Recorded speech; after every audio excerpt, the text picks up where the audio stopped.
man. Let's try. Hey, hello, Hunger to Speak family. My name is Walter Jones, and I am going to attempt to not fall off of this cliff, because that's a long way down there, Tyrone.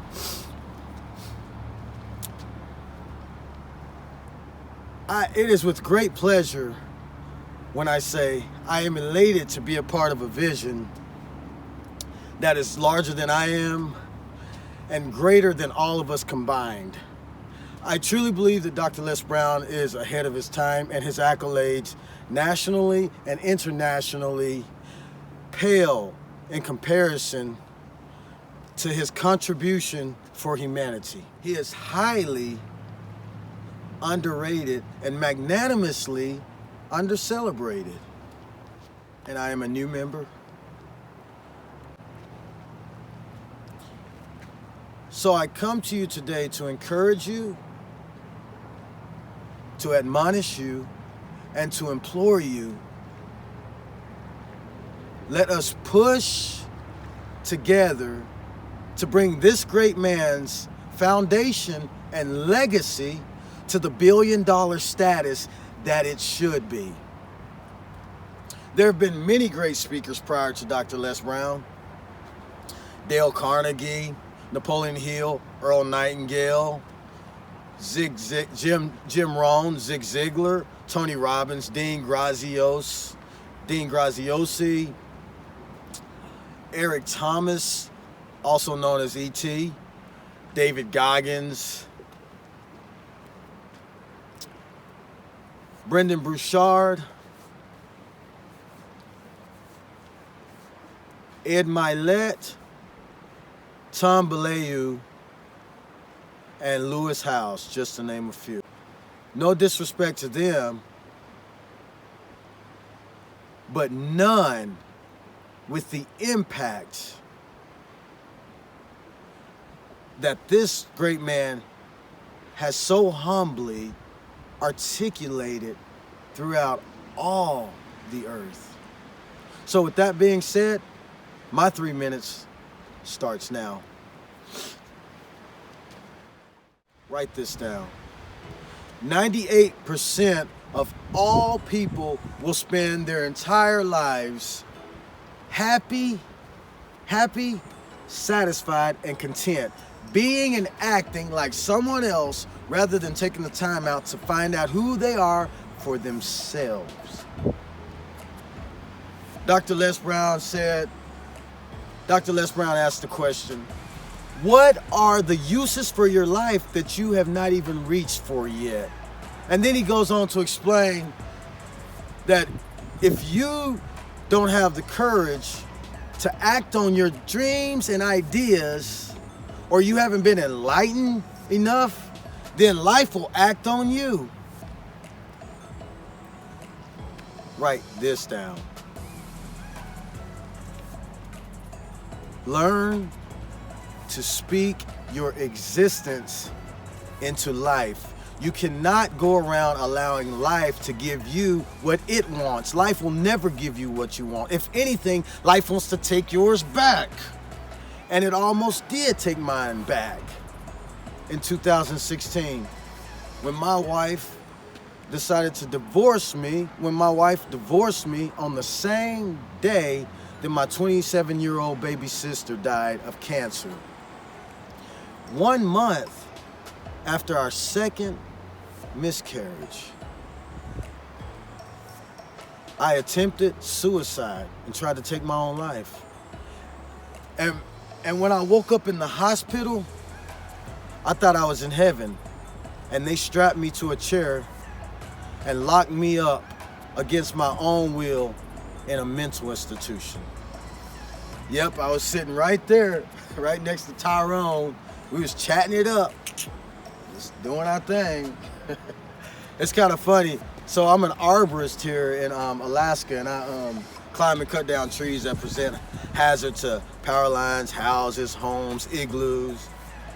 So when I got out of the mental institution, I went back to work, and there was 3 squirrels that were abandoned by their mother, and I took them and I raised them, actually. And I had one of those little, those little baby animal bottle feeders. I would hold them right there and feed them. and then I would raise them. I would feed them those corn nuts, as they got older. I'd be like, taught them how to actually talk and understand, and they would come to me and I'd feed them right out of my hand. And they were flying squirrels too, man. They could do some of the coolest acrobatics. They would fly around the house and do some cool tricks. But one day I was, and I would always take them to work with me. And one day I had them in the truck, and my buddy Lance, he got in the truck. And I was driving down the road, and I went, and this squirrel, and Chipper comes out and lands on his shoulder, and he just grabs that thing, and he like goes to open the door, and he almost falls out. Thank God he had his seatbelt on. I was like, man, don't squeeze him, don't hurt him. That's my baby. And it's like, man. And then the other two came out. He's like, man, what's wrong with you, man? Oh man, Lance is crazy. I hope y'all get to meet Lance one day. This country bumpkin, just a redneck from Texas, boy. He's something else. But Rebecca Davis says, in order to get to what is, you have to detach from what was. So, and I told, and she was explaining, she went on to explain how she had to, her ex-wife was detrimental to her life, and she had to let go of that, of her ex-wife. And I totally get that. I totally understand what she means by that, because I've been homeless in 12 different cities for the last 5 years because I was attached to the memory of my wife. And I just got a place like 3 months ago, a stable place, thank God. And I've been homeless at 40 Below, but we all got stories.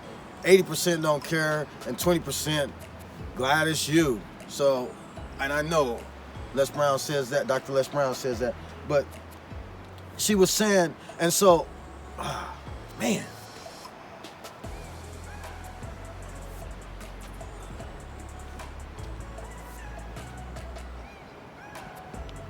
Because I was holding on, I was attached and holding on to what was not good for me and restraining myself from what is good for me, which is motivational speaking, which is speaking to you so that you can encouraging you so that you can encourage me, so that we can push this dream. Christian Moldovan asked the question, what problem do you want to be known for solving? And then he goes on to explain how a ship, at the front of a ship, it comes to a very, very narrow edge and a point, and it's called the bulbous at the point. And what it's for, its purpose is, as it's getting in treacherous waters, and I live here in Alaska, and I totally understand what it means, because when you're, and what it's used is for pushing against ice and breaking up ice, and also for forging through the most treacherous waters of any and every kind. And the way it works, Christian was explaining that when it pushes all of that weight at that very point, it pushes on that ice, but it doesn't all the way to the ship. It doesn't actually push all the ice, because that would be impossible to push a whole ocean of ice like that. But what it does is, when all the weight joined together pushes up onto that one single point, it allows that ship to rise up, and then as that ship comes down with all the weight of that ship onto that ice, it cracks and breaks that ice and splits that ice open, and it opens up a pathway and an opening, a passage, so that ship can go through, and not only that ship, but many other ships can come through with that ship. It reminded me of what Nurseddin Olatayeb, hope I got that right, Nurseddin Olatayeb said when he was explaining his 3 pillars of purpose.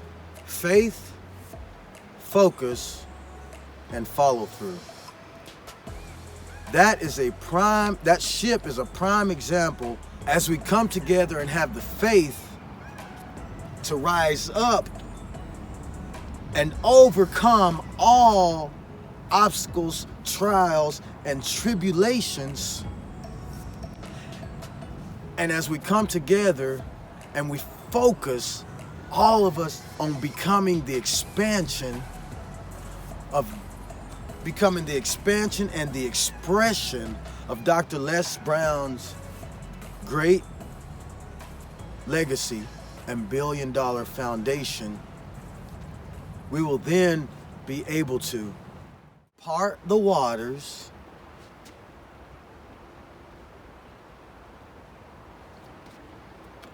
and allow a multitude to come in and follow through behind us. Now that's all speech right there, right?